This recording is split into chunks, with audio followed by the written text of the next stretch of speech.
Gálatas, el libro que tienen ahí enfrente, es básicamente una defensa del Evangelio. Si ustedes tienen a Romanos y tienen a Gálatas, Romanos es una exposición clara y contundente del Evangelio. El libro de Romanos, como habíamos estudiado, fue escrita a una iglesia que estaba en el epicentro, en el centro de todo el imperio, donde había mucha oposición al cristianismo, tanto intelectual como física. Y Romanos fue un despliegue y un refuerzo y un recordatorio a los hermanos que estaban en Roma. ¿Por qué les digo esto? Porque si bien Romanos es una predicación clara y contundente del Evangelio, Gálatas es una defensa de ese Evangelio ante el ataque que se levantó tan prontamente apenas iniciaba la iglesia. Recuerden siempre que lo que estamos leyendo, y por ahí si hay alguien completamente nuevo aquí, pongan en contexto esto. Recuerden siempre que estamos leyendo cartas que el apóstol Pablo escribió a iglesias a las cuales él había predicado el Evangelio y había nutrido con la palabra de Dios. Así que lo que estaba haciendo este hombre era, por medio de sus cartas, nutrir, confirmar, reafirmar, corregir, instruir a las iglesias a las cuales él había ministrado o iglesias a las cuales él estaba escribiendo para que se fortalezcan en las enseñanzas bíblicas. Nunca saquen de su mente eso, porque sin ese contexto esto no va a tener mucho sentido. Prácticamente uno de los versículos primordiales para empezar a entender Gálatas es Gálatas capítulo 1, versículo 6. ¿Por qué? Porque ahí está el motivo por el cual el apóstol Pablo escribió esta carta. Gálatas capítulo 1, versículo 6. Yo hasta creo que lo vamos a leer cada domingo antes de tocar el texto en cuestión. Si bien hoy vamos a centrarnos en Gálatas capítulo 2, versículo 11 al 21, vamos a centrarnos ahí. Bueno, voy a leerles una vez más el motivo por el cual Pablo escribe esta carta. Pablo escribe esta carta porque él estaba maravillado, sorprendido de que tan pronto a quienes él había predicado el Evangelio y ellos habían recibido la cruz, se estaban desviando para seguir un Evangelio adulterado, otro Evangelio. Por eso dice en Gálatas capítulo 1, versículo 6, estoy maravillado de que tan pronto, eso pueden subrayar, tan pronto, no habían pasado 30 años, no habían pasado 20 años, era ahí, tan pronto os hayáis alejado del que os llamó por la gracia de Cristo para seguir un evangelio diferente. Ese es el centro, el motivo principal de esta carta. Y las iglesias de Galacia, porque era un conjunto de iglesias, eran creyentes verdaderos. Pero ¿qué había pasado en las iglesias de Galacia? ¿Cuáles son los puntos principales que uno tiene que hacerle un check para entender lo que estamos leyendo? Les repito, porque sin esto no van a comprender la carta. Pablo había predicado el Evangelio, Pablo se había ido a otros lugares a predicar el Evangelio también, y tan pronto él se fue, se metieron en la iglesia como cristianos, personas que adulteraron el Evangelio. Esos hombres se llamaban judaizantes. Y estos hombres no traían un evangelio diametralmente opuesto en apariencia. De hecho, que gran parte de su mensaje y sus terminologías y conceptos coincidían con el evangelio verdadero. Los judaizantes, estos que se habían metido en la iglesia, afirmaban que Jesús era el Mesías. Creían en el Antiguo Testamento como palabra inspirada por Dios. Y muchas otras cosas más. Solo que añadieron al evangelio que para ser salvo uno tenía que hacerse judío y manifestar eso por medio de la circuncisión y adoptar todos los ritos y actos del Antiguo Testamento, repito, como algo necesario para ser salvo. Así que ellos no vinieron negando a Cristo. Ellos no vinieron diciendo la palabra de Dios no es verdad, es imperfecta, es incorrecta. Ellos adulteraron el evangelio al punto tal que para muchos sonaba igual y muchos creyentes estaban empezando a aceptar lo que estos hombres decían. Se habían metido en la iglesia, hermanos. Y uno podría decir, bueno, pero eso ya no hay hoy. Hermano, obviamente hoy no hay gente que viene y que dice que para que seamos salvos tenemos que circuncidarnos. Pero la idea que subyace de todo esto, lo que podemos rescatar es de que al igual que los judaizantes, en el día de hoy podrían haber, y de hecho para mí lo hay, gente que adultere levemente el evangelio al punto tal de que sea imperceptible para muchos de ustedes y muchos de ustedes lo estén aceptando como tan pronto nuestros hermanos de Galacia aceptaron un evangelio adulterado. Es más, yo puedo probar que hoy día hay muchos predicadores, ministros con apariencia de justicia que le han agregado muchas más cosas al evangelio que los mismos judaizantes. Y hago pausa para que piensen. Y le han sacado muchas más cosas que lo que le han sacado los judaizantes de aquel tiempo. Así que el punto es este. Un evangelio adulterado es otro evangelio. Y a veces esperamos algo escandaloso para decir, eso no es el evangelio. Pero no es lo que ocurrió en Gálatas.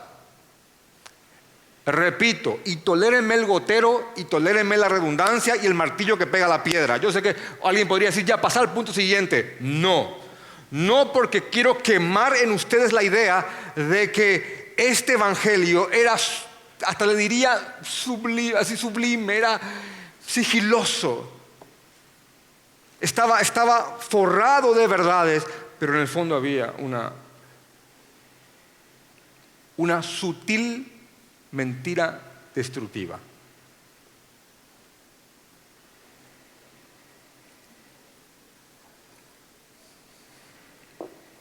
Entonces este mensaje empezó a ser aceptado por muchos creyentes, confundió a muchos verdaderos creyentes, y los judaizantes, estos adulteradores del evangelio, trastornaron casas enteras, familias enteras de la comunidad cristiana. Cuando Pablo se levanta en contra de ellos fuertemente, estos falsos maestros atacaron la autoridad de Pablo para al hacer eso atacar sus enseñanzas. Por eso es que hubo una fuerte puja en que Pablo no es apóstol, Pablo no es apóstol, Pablo no es apóstol. Y Pablo no es que defendía su apostolado bajo la postura de que ellos no saben quién soy yo, cómo van a atacar mi apostolado, sino que porque él sabía que la táctica que estaban usando los falsos maestros de aquel momento era matar al mensajero para desvirtuar el mensaje. Por eso vemos en Gálatas capítulo 1 que él dice, yo recibí mi evangelio de Jesucristo mismo. No me lo enseñó ningún hombre, me lo mostró Jesucristo. Y yo fui a Jerusalén y yo busqué a los que tenían reputación, a las columnas de la iglesia. Busqué a Pedro, busqué a Juan, busqué a Jacobo. Y yo en privado les expuse mi evangelio. Y ellos al escuchar el evangelio que yo predicaba a los gentiles, porque yo estoy abocado a ellos, bueno, al escuchar mi evangelio, ellos me dieron la mano en señal de compañerismo. Y reconocieron que Pablo era un hermano, primeramente, después un enviado para predicar el evangelio, no por medio de milagros. Recuerden lo que habíamos estudiado, no es que le dijeron los apóstoles, bueno, hacemos un milagrito a ver si soy apóstol. Era el mensaje. Porque, hermanos, los falsos profetas pueden fraudulentamente replicar inclusive milagros de hombres sanos en la fe. De hecho que acá tengo abierto Gálatas, y si yo tan solo diera la vuelta ahí y yo leyera 2 Corintios capítulo 11, dice en el versículo 13, porque estos son falsos apóstoles, obreros fraudulentos que se disfrazan como apóstoles de Cristo, y no es maravilla porque el mismo Satanás se disfraza de ángel de luz.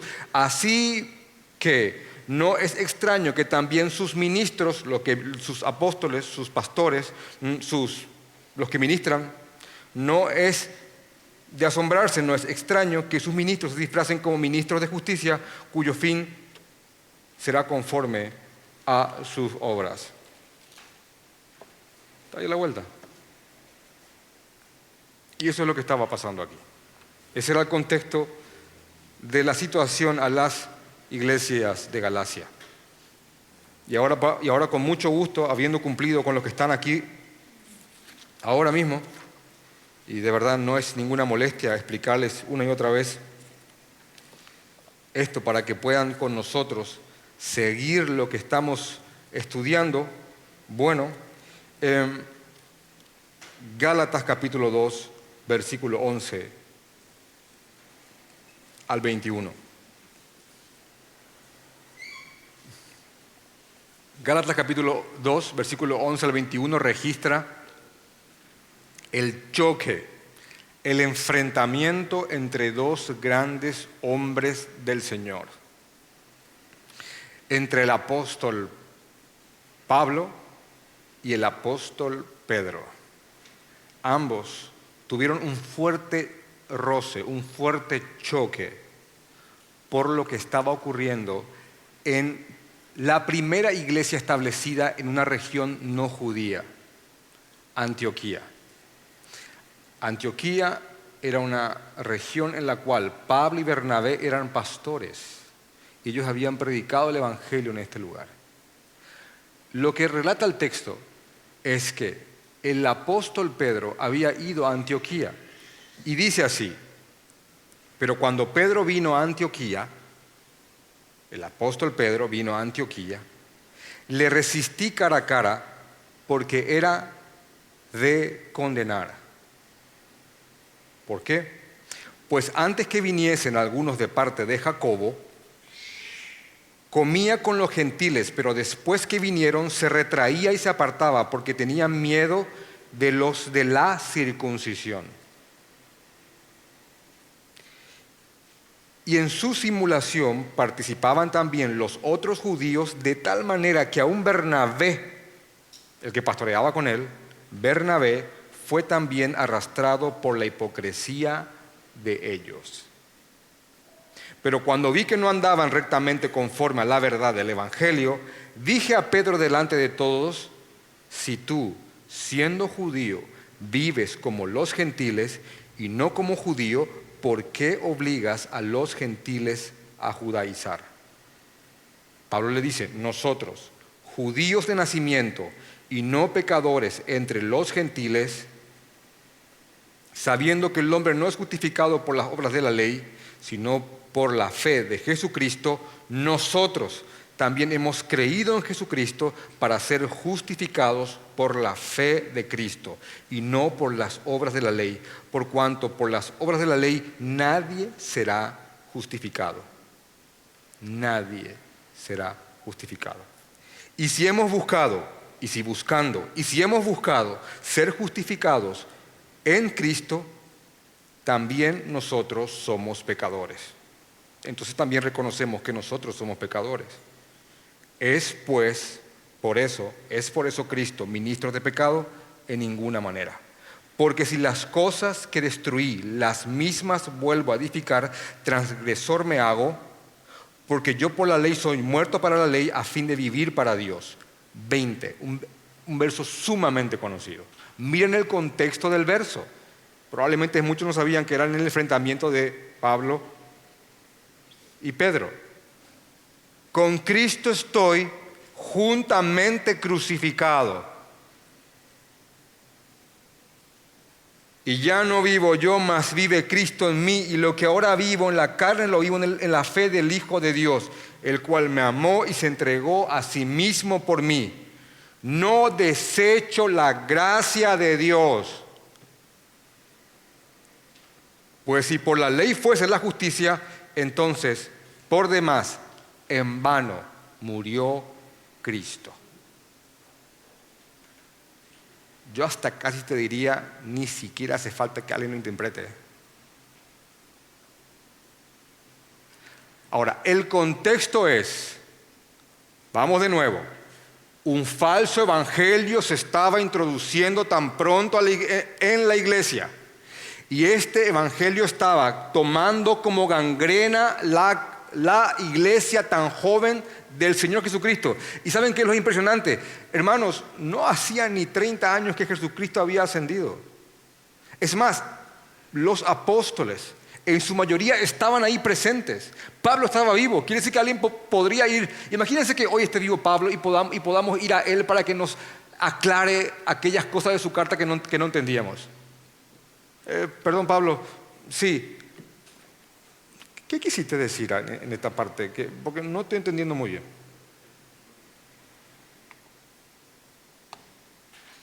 Estaba vivo. Y aún estos hombres vivos ya estaban peleando por la pureza del evangelio. Y ni hablar lo que vinieron posteriormente. Los gnósticos, los docetistas, los arrianos, los montanistas. Los primeros siglos de la iglesia fue una puja por la persona de Cristo y por mantener el evangelio puro. Y tenemos durante la historia de la iglesia concilio tras concilio. ¿Y qué era un concilio? Se llamaba a los principales líderes de la iglesia y se establecía una postura en contra de tal herejía, una postura en contra de tal herejía, una postura en contra de tal herejía. Lo impresionante es que hoy día volvemos a tener herejías destructivas, las mismas del primer siglo, con alguna que otra cosa agregada para que sea novedosa de nuevo.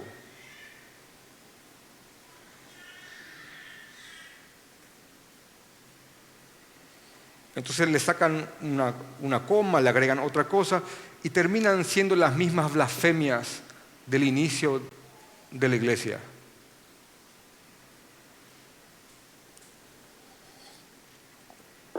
Estos hombres se habían metido en la congregación. ¿Y por qué les digo eso? Porque el primer concilio de la iglesia se trata de este punto. Se reúnen los líderes del momento y ese concilio está registrado en la Biblia. Podríamos discutir que los concilios posteriores hayan sido o no buenos, pero el primer concilio está en Hechos capítulo 15. Y Hechos capítulo 15 es importantísimo para entender lo que ha ocurrido en las iglesias de Galacia. Por eso dicen Hechos capítulo 15, el concilio en Jerusalén. Había un problema y se reúnen los líderes del momento. Y miren lo que dice. Entonces, algunos que venían de Judea enseñaban a los hermanos, miren esta herejía. Enseñaban, si no os circuncidáis conforme al rito de Moisés, no podéis ser salvos. Y como el cristianismo tiene una fascinación por su raíz judía, hasta hoy día, entonces vemos que alguien se pone un manto, sopla un shofar, enloquecen. Y pone un candelabro de 7 velas y pone una estrella de David, que ni siquiera era la estrella de David, históricamente hablando, y eso ha pasado siempre. El cristiano se ha seducido por ese trasfondo judaico. Ha pasado aquí. Entonces venían estos a la iglesia, en la iglesia y decían, miren, si ustedes no se hacen judíos, si ustedes no se hacen prosélitos, si ustedes no se circuncidan y guardan la ley, ustedes no pueden ser salvos. Y eso confundía a la iglesia. Y dice acá en el versículo 2 de este primer concilio, como Pablo y Bernabé, los pastores de Antioquía, como Pablo y Bernabé tuviesen una discusión y contienda no pequeña con ellos, se dispuso que subiesen Pablo y Bernabé a Jerusalén y algunos otros de ellos a los apóstoles y los ancianos para tratar la cuestión. Así que la pelea no fue pequeña, subieron y trataron el asunto. Entonces, dice el versículo 5 para que entiendan otra vez la idea. Pero algunos de la secta de los fariseos que habían creído, hombres muy judíos que habían creído, se levantaron diciendo, es necesario circuncidarlos y mandarles que guarden la ley de Moisés para ser salvos. Y a partir de aquí se armó toda una pelea. Esto se había metido en la iglesia y esto había desviado a muchos. Pedro, el apóstol Pedro, era uno de los que habló en este concilio, está registrado ahí en Hechos capítulo 15, y había defendido con fiereza, había defendido con mucha elocuencia el evangelio de Jesucristo. También Bernabé y por supuesto Pablo. Ahora, tiempo después de ese concilio, ya había pasado esto, ya se había debatido esto, tiempo después de ese concilio ocurre lo que estamos leyendo ahora.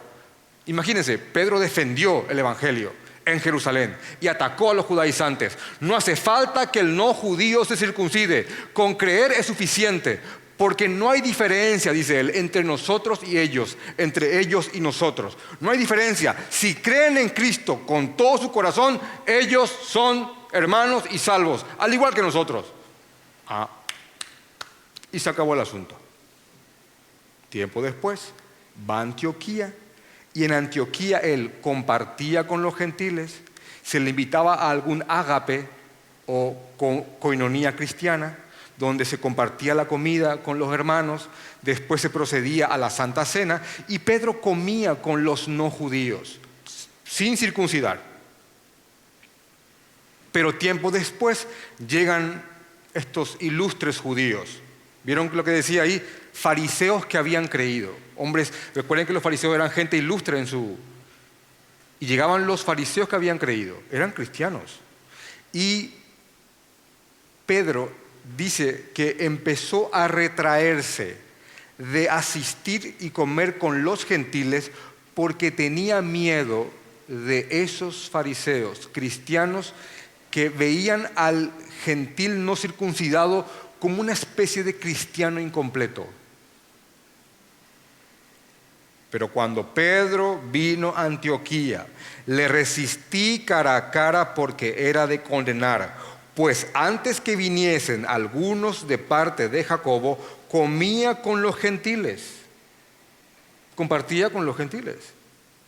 Pero después que vinieron, se retraía y se apartaba porque tenía miedo de la circuncisión, de los de la circuncisión.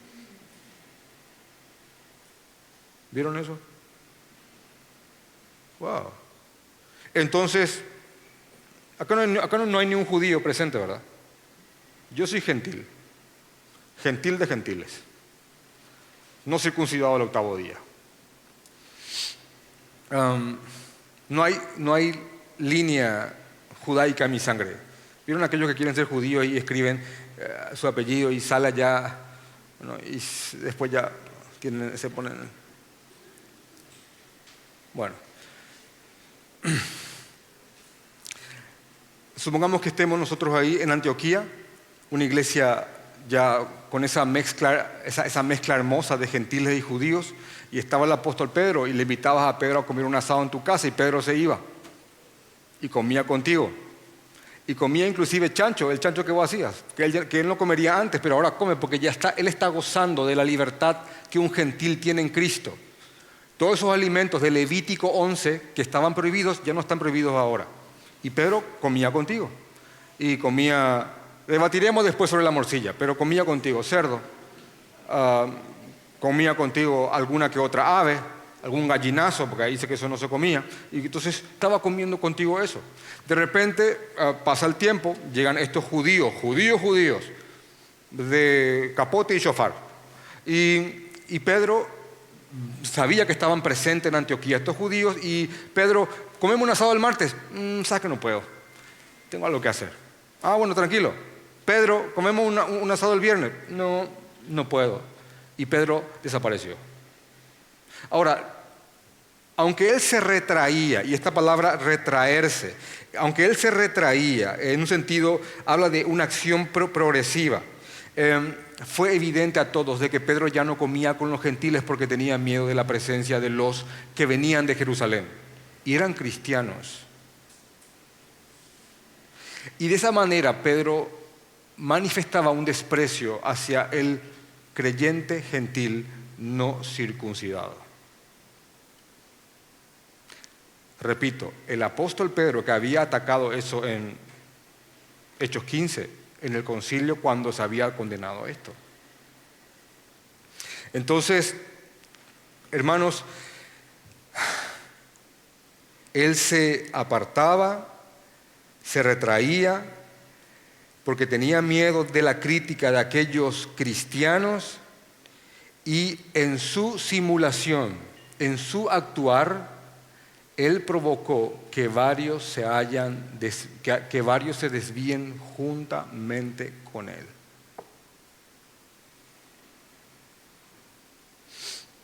Ahora, si primeramente analizáramos las causas de esto que estaba ocurriendo en la iglesia,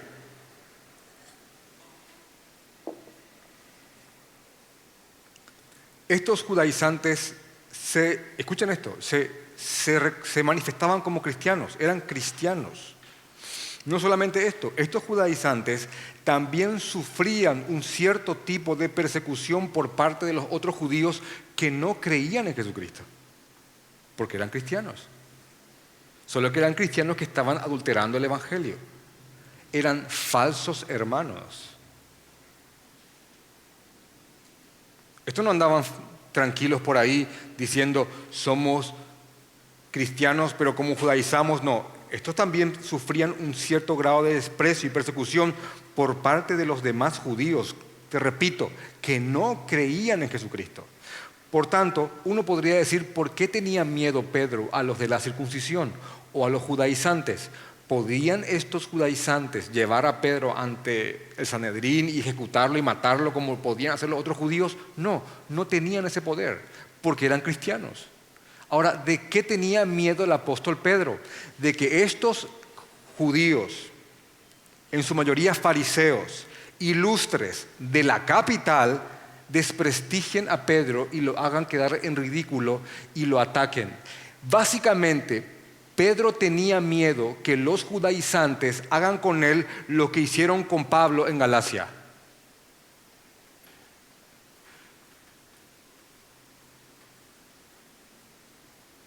Entonces él optó por alejarse nomás de los gentiles con tal de que ellos no hablen mal de él.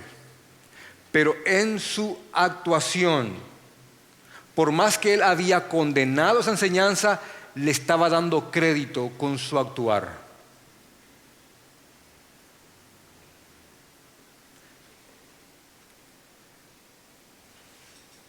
Y dice un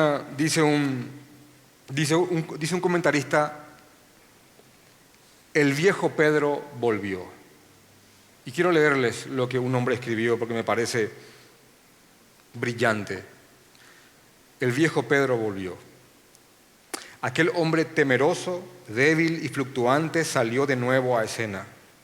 De nuevo hizo aparición el mismo Pedro que bajo inspiración divina declaró a Jesús como Cristo, el Hijo del Dios viviente, y enseguida se atrevió a amonestar a su Señor por afirmar que le era necesario padecer y morir antes de resucitar. Volvió el mismo Pedro, y he aquí el mismo que declaró con denuedo que preferiría morir antes que negar a su Señor, pero antes de que terminara aquella noche lo había negado 3 veces. Volvió aquel Pedro y estaba allí él presente, de nuevo, el que fue llamado a predicar, pero fue desobediente y volvió a pescar aún después de su encuentro con el Cristo resucitado. Y yo inclusive añadiría que volvió aquel Pedro, el mismo Pedro, que en la barca después de ver a Jesús en el agua caminando dijo, si tú eres el Señor, manda que yo vaya a ti sobre las aguas. Y al instante, al ver la tormenta, después de caminar, empezó a hundirse.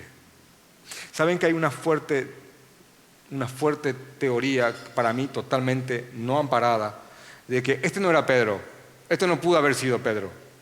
Porque no puede ser que el mismo Pedro que condenó a los judaizantes ahora haya cambiado tan abruptamente. Pero es el mismo Pedro que luchaba con ese carácter fluctuante, de con energía hablar algo hoy y después decaer.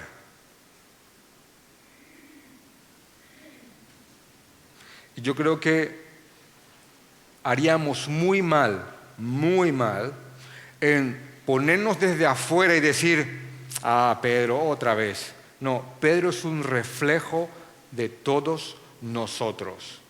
que hoy un día estamos fervientes, anunciando, amparando, sosteniendo y defendiendo algo, si es posible moriría por ti, y aquí estamos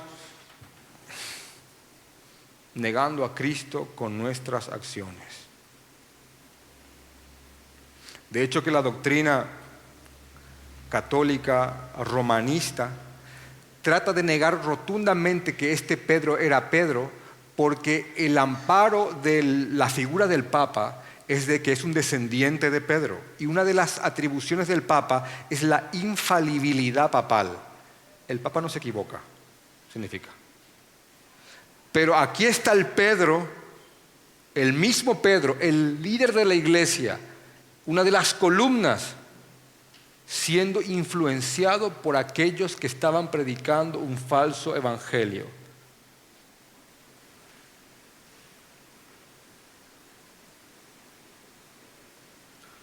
Todos somos Pedro. Y por la gracia y la hermosura y la misericordia de Dios, Él está aquí tal cual Él fue para consolarnos y darnos ánimo. Porque yo encuentro ánimo en esto. Porque si este hombre fue usado por el Señor, gracias Señor por todos los Pedros que estamos aquí.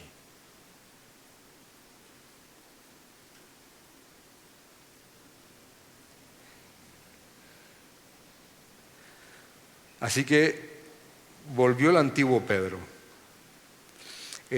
aquel que predicaba fervientemente el Evangelio, pero ante la presión de aquellos.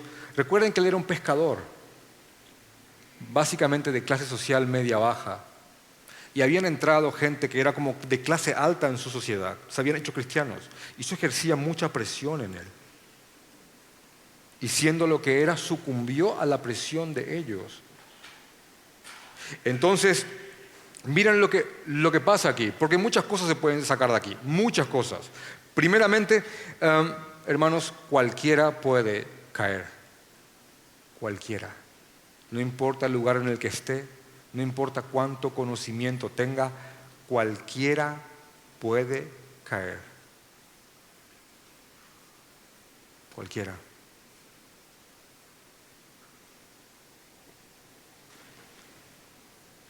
Entonces, Pablo, que era pastor en ese momento en Antioquía, junto con Bernabé, vio que Pedro estaba haciendo eso en la iglesia donde él pastoreaba. Entonces dice que resistió a Pedro cara a cara. Esta expresión cara a cara es como que me fui y le enfrenté hombre a hombre.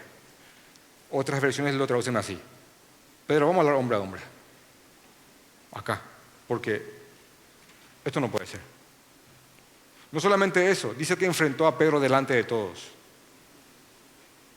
Delante de todos. ¿Por qué? Porque no solo Pedro estaba haciendo eso, sino que los demás judíos lo habían seguido. No solamente eso, el mismo Bernabé, que en Jerusalén había con él contendido en contra de eso, siendo pastor de esa iglesia, también había sido influenciado por Pedro. Miren, versículo 13. Y en su simulación participaban también los otros judíos, los que estaban en la iglesia, de tal manera que aún Bernabé mi amigo, Bernabé el que me presentó con los apóstoles, cuando se convirtió Pablo, y todos tenían miedo de Pablo, porque era el que perseguía. ¿Saben quién fue el primero en acercarse a Pablo y decir, ¿en verdad crees? Bueno, te voy a presentar a los demás apóstoles. Y hermano, ¿en verdad cree? Estoy vivo. Acá está. Bueno, fue Bernabé. Es más, Bernabé fue la prueba viviente junto con Tito, ¿se acuerdan? Pablo lleva a Bernabé y a Tito de compañeros para predicar el evangelio y mostrar un creyente judío y un creyente griego no judío, no circuncidado o gentil. Miren, son hermanos. Y a Tito no lo obligaron a circuncidarse. Bueno, ese Bernabé también terminó participando en este acto de hipocresía junto con Pedro y los demás judíos. Yo leo esto y digo, Señor, se me mueve el piso.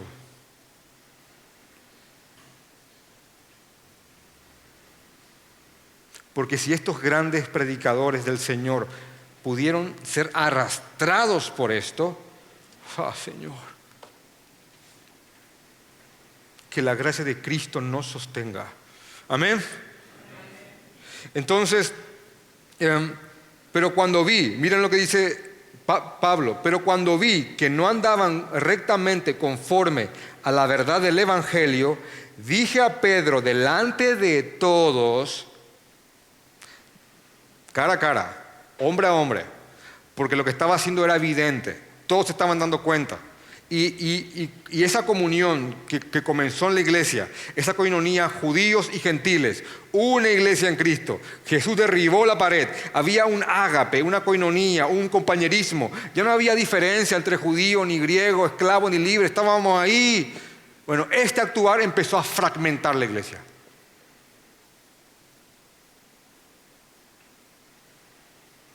Por eso es que más adelante, cuando estudiemos lo que está en Gálatas capítulo 3, versículo 6 en adelante, cuando Pablo pone como ejemplo a Abraham, es para decir, hermanos de Galacia, no hay diferencia entre judíos ni griegos.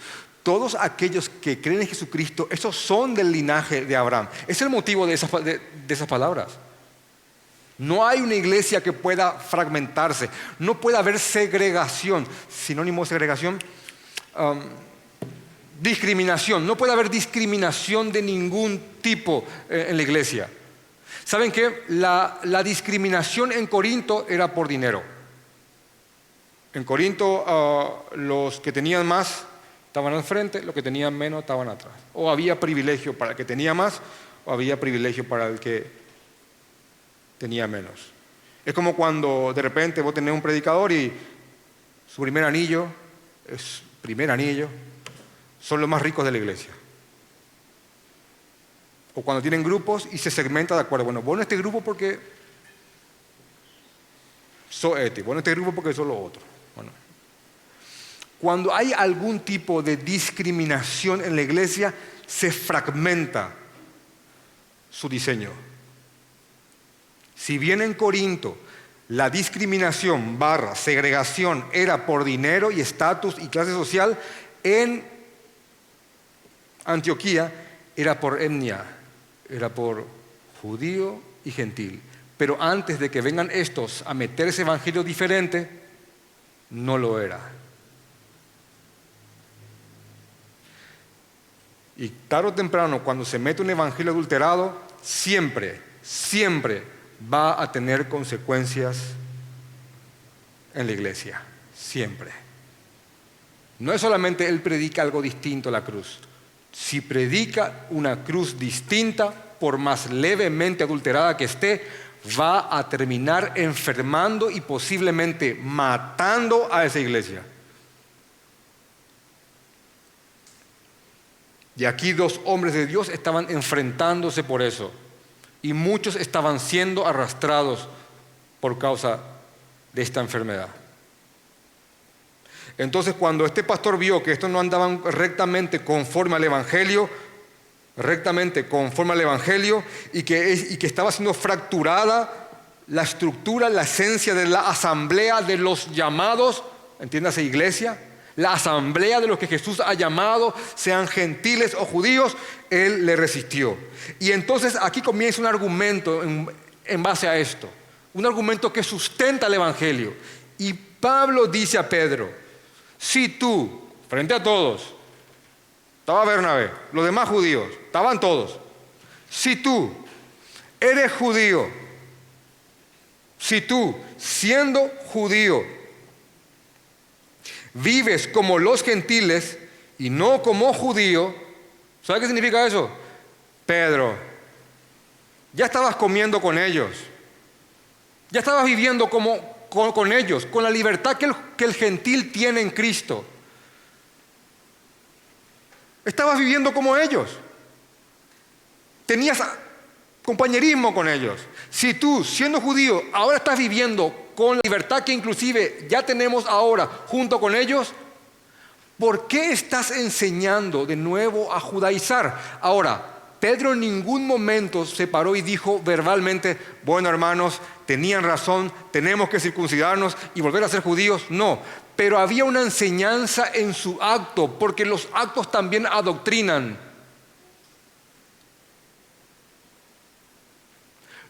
Las acciones también adoctrinan.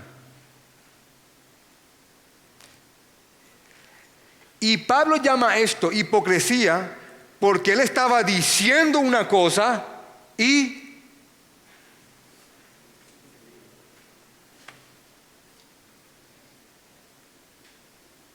estaba arrastrando tras de él a otros.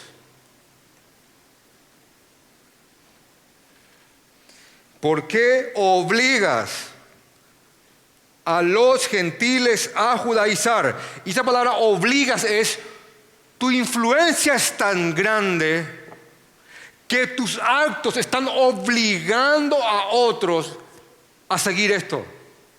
Porque cuanto más crece la influencia de un hombre, sus actos son más trascendentes en aquellos en quienes influye. Y muchos no tienen la madurez de decir, no, hasta aquí, sino que van con aquel que se descarría.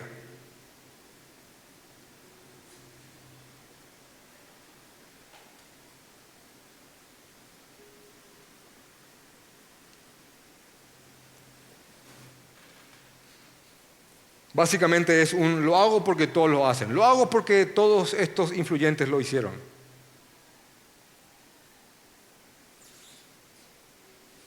Y luego Pablo le dice, nosotros somos judíos de nacimiento, Pedro. No somos pecadores gentiles. Vos y yo somos judíos de nacimiento. Lo que está en el versículo 15. Versículo 16. Sabiendo que el hombre no es justificado por las obras de la ley, sino por la fe de Jesucristo, nosotros también hemos creído en Jesucristo para ser justificados por la fe de Cristo y no por las obras de la ley. Por cuanto por las obras de la ley nadie será justificado. No hay un evangelio para judíos, no hay un evangelio para gentiles. De hecho que algunos están predicando eso ahora. Porque vamos a traer Romanos. Algunos versículos los voy a citar solamente parafraseándolo, pero creo que esto sí amerita ir a leer. En Romanos capítulo 3, vamos a leer primeramente Romanos capítulo 2, versículo 16. ¿Se acuerdan cuando Pablo está comenzando a predicar el evangelio? Dice en Romanos capítulo 1, versículo 16. Porque no me avergüenzo del evangelio, porque es poder de Dios para salvación a todo aquel que cree. Amén. El evangelio tiene poder para salvar a todo aquel que cree. Miren quiénes son todos los que pueden creer. ¿Qué dice? Al judío primeramente y también al griego. El evangelio salva a todo aquel que en él cree y tiene ese poder. Al judío primeramente y también al griego. Y a la vuelta, en Romanos capítulo 3, versículo 9, después de dar un argumento por el cual todos están condenados, Pablo hace una pregunta retórica y dice, ¿qué pues? Entonces, ¿qué? ¿Qué pues? ¿Somos nosotros mejores que ellos? En ninguna manera, pues ya hemos acusado a judíos y a gentiles que todos están bajo pecado.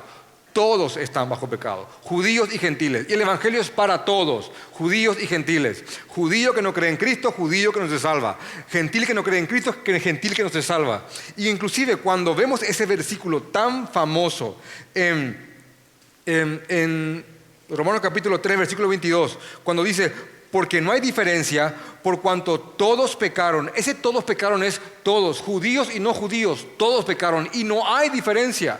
No hay diferencia, porque esa diferencia ya quería manifestarse apenas se estaba iniciando la iglesia. Todos estamos destituidos de la gloria de Dios. Entonces, aquí ocurría este problema. Y le dice un judío a otro judío, un apóstol a otro apóstol, un líder a otro líder. Estos hombres que eran protagonistas de la historia de la iglesia. ¿Saben que el libro de Hechos, para objetivizar su estudio, se estudia Hechos capítulo 1 al 12? Y pueden poner una raya ahí. Siendo la iglesia primitiva protagonista de estos hechos, con Pedro como el líder. Del 13 al final, Pablo, trascendiendo de los judíos a los gentiles. Y estos dos estaban ahí chocando por el evangelio.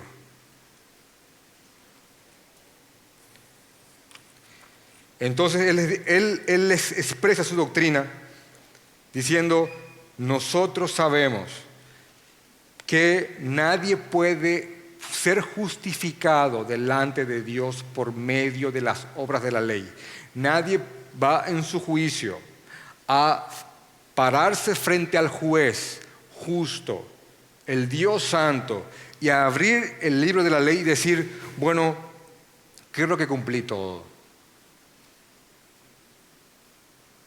Creo que me podés decretar sin falta justo. Nadie va a poder decir eso. De hecho, que tampoco nadie va a poder decir: bueno, acá está la ley. Creo que tengo un superávit en lo bueno. Creo que con las buenas obras, con la fundación que hice, con el colegio que hice, me fui al África, fui misionero en el Congo, di un riñón a un amigo. Creo que ahí paso. No. Porque por medio de las obras de la ley, de las obras buenas que están aquí, nadie podrá reclamar que es un hombre justo delante de un Dios santo. Lo que la ley hace es, me muestra qué tan pecador soy y la necesidad que tengo que Dios me salve. Por eso, cuando más adelante Pablo explica en Gálatas, a los Gálatas, el propósito de la ley, que está en Gálatas capítulo 3, versículo 19, el motivo por el cual Pablo les explica a las iglesias de Galacia el propósito de la ley es para que entiendan de que no tienen que creer y cumplir la ley para ser salvos, sino que la ley te guía a Cristo. Es un ayo que me guía a Cristo. La ley me condena, la ley me sentencia a muerte, la ley me muestra que estoy perdido porque no puedo cumplirlo. Y justicia en Dios es que el Señor envió a su Hijo y cargó sus pecados en su Hijo y lo maldijo. El Padre maldijo al Hijo. ¿Alguna vez escuchaste eso? Si estás aquí por primera vez. El Padre maldijo a su Hijo. Nosotros predicamos el evangelio del Jesús maldito. Jesús maldito por mi causa, con la maldición que yo merecía. Porque cualquiera que depende de la ley para ser salvo está maldito. Cristo se hizo maldición por nosotros y simbolizó esa maldición en la cruz. Porque maldito todo aquel que es colgado de un madero. Dios no solo lo maldijo, lo expuso públicamente a esa maldición. La cruz es símbolo de maldición. Y yo enaltezco esa cruz porque esa cruz muestra y me recuerda la maldición que yo tenía encima por no ser justo.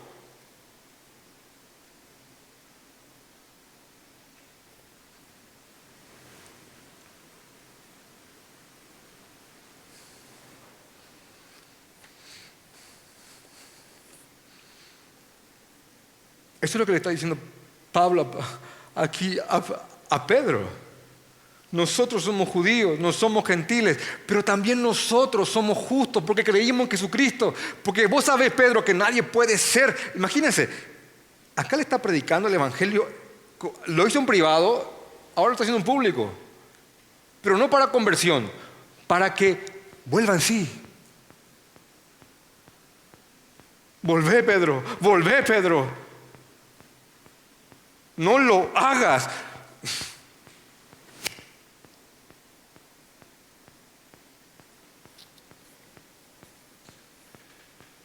Y Pedro, si buscamos ser justificados en Cristo, si nosotros, si tú y yo, si vos y yo buscamos ser justificados en Cristo y estamos viviendo como esos gentiles, Pedro, estaríamos diciendo que también somos pecadores y que Jesús nos ha ministrado pecado.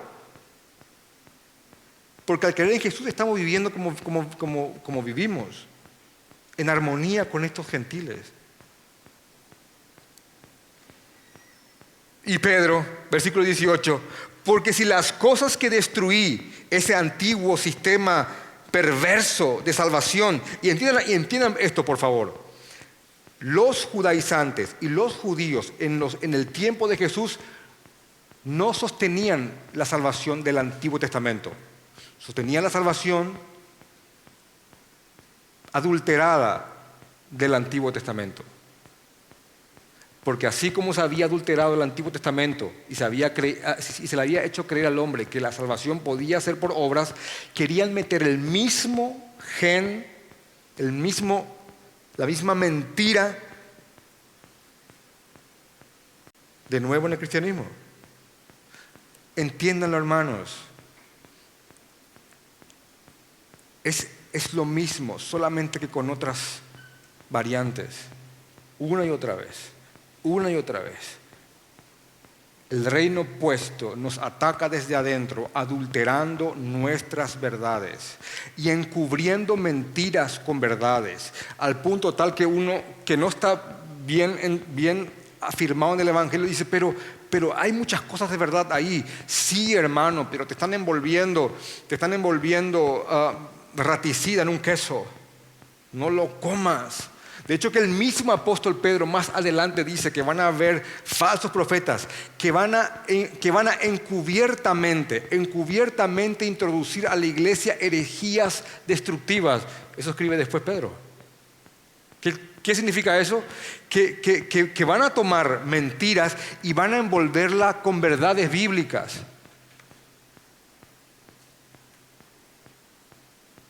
Y si no estás lleno de la verdadera palabra del Señor, te las vas a comer. Como muchos lo hicieron en Galacia, te las vas a comer hoy. Adulteraciones del Evangelio, te las vas a tragar, hermano. Y en tu extravío vas a desviar a otros.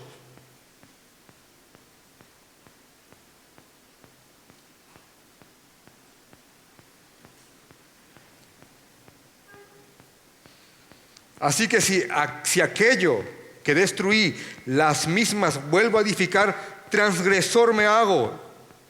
Porque yo por la ley soy muerto para la ley, a fin de vivir para Dios. La ley que me condena, la ley que me sentencia a muerte, bueno, yo ya estoy muerto a eso. Con Cristo estoy juntamente crucificado. Ahí entra este texto. Yo estoy reposando en los méritos de Cristo. Yo estoy muerto. El que yo era, murió con Cristo. Yo estoy juntamente crucificado en Cristo. Ya no vivo yo. Ese antiguo está muerto. A veces quiere volver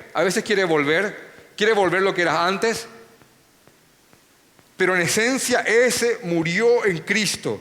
Ya no vivo yo, mas vive Cristo en mí. Y lo que ahora vivo en la carne, lo que ahora soy, lo vivo en la fe del Hijo de Dios, el cual me amó y se entregó a sí mismo por mí. Y se entregó por mí.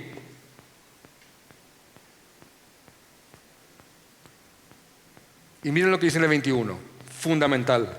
No desecho la gracia de Dios. No desecho la cruz, la gracia de Dios, porque esto es por gracia. ¿Saben qué le había pasado a los hermanos de Gálatas? Porque eran hermanos. Pedro era hermano. Habían aceptado esta doctrina y a eso Pablo le llama caísteis de la gracia. No es que perdieron su salvación, sino que el concepto de gracia se les nubló. De hecho, que ahí está a la vuelta, Gálatas capítulo 5, versículo 4, que dice: de Cristo os desligasteis los que por la ley os justificáis, de la gracia habéis caído. Pero miren cómo en el 11 les sigue diciendo: y yo, hermanos. Son hermanos a quienes se les había entreverado el Evangelio por causa de los falsos maestros que se habían metido en la iglesia, presentando un Evangelio con muchos puntos en común, pero adulterándolo de tal punto que ya no era el Evangelio. ¡Wow!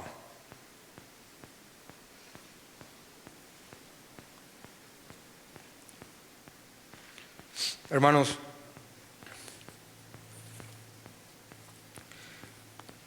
no estamos analizando en este punto de Gálatas. Les pido que me escuchen con su corazón y con esto nos vamos.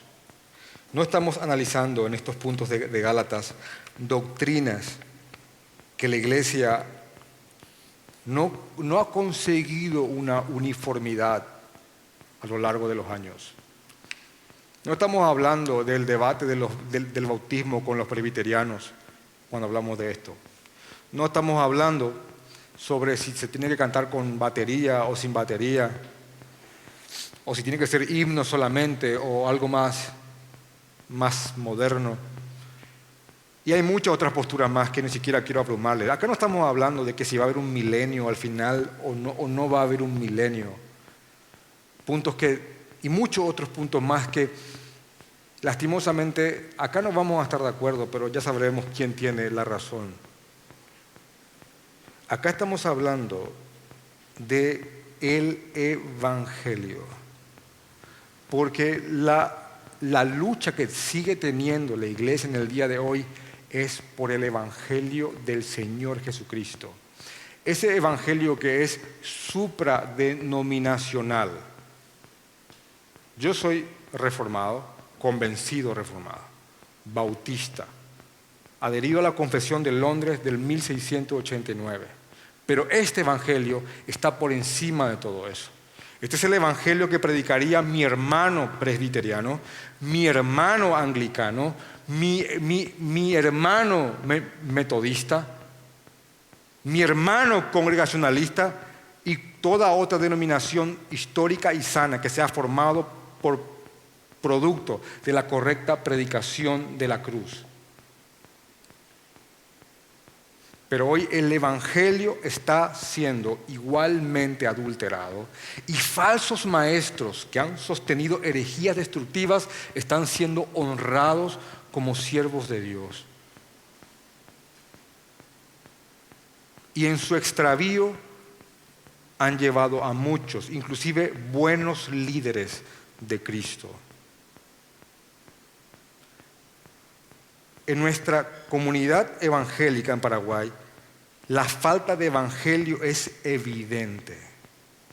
Hay pastores metidos en organizaciones criminales.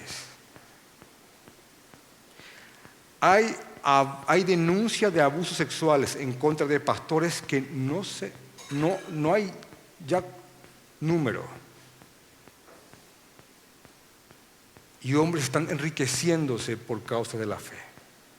Y hasta que nuestra comunidad no reconozca que está enferma y que necesita del Evangelio, el Evangelio no va a avanzar. Y lo único que estamos viendo es el síntoma de la enfermedad que en su mayoría se está portando. Es la falta del Evangelio. Y ese otro evangelio que circula no es un evangelio diametralmente opuesto. Es un evangelio tan sigilosamente modificado que ha convencido a muchos que es el verdadero evangelio. Pero así como en Antioquía y en Galacia no tardó para ese evangelio adulterado manifestar un síntoma, ese evangelio adulterado también está manifestando síntomas entre nosotros.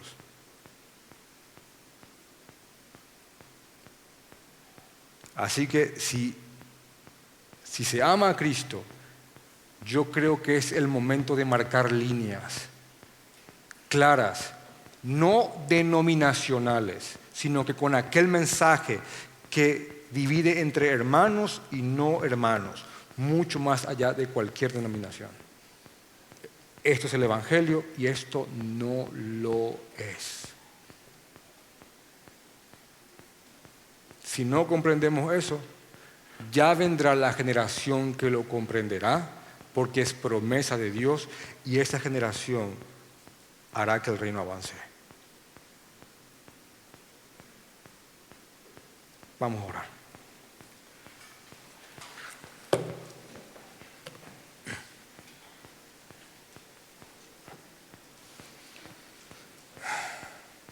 Gracias, Señor. Gracias, Padre.